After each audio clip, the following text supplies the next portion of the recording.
So అందరికీ నమస్తే అండి. మేము అంటే కాళేశ్వరం మీద ఉన్నటువంటి మేడిగడ్డ బ్యారేజ్ కుంగినప్పుడు కూడా కొన్ని అనుమానాలు విప్రకాష్ గారు వ్యక్తం చేసినప్పుడు ఆ అనుమానాలు నిజమేనా కాదా అనేది కొంత ఒక సందిగ్ధంలో ఉండే తెలంగాణ సమాజం అంతా కూడా.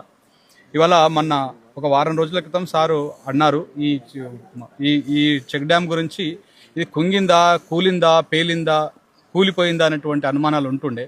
బట్ ఇక్కడికి వచ్చిన తర్వాత ఈ కమిటీ ఆధ్వర్యంలో, ఫ్యాక్ట్ ఫైండింగ్ కమిటీ ఆధ్వర్యంలో వచ్చిన తర్వాత ఇది చాలా క్లియర్గా అర్థమైపోతూ ఉంది. ఇది ఎవరో కావాల్సుకొని దీన్ని ఏదో పేల్చినటువంటి ఆనవాళ్ళు ఇక్కడ చాలా స్పష్టంగా కనపడతా ఉంది. ఎందుకంటే ఏదైనా సరే మనం అందరం వ్యవసాయ కుటుంబం నుంచే వచ్చినాం.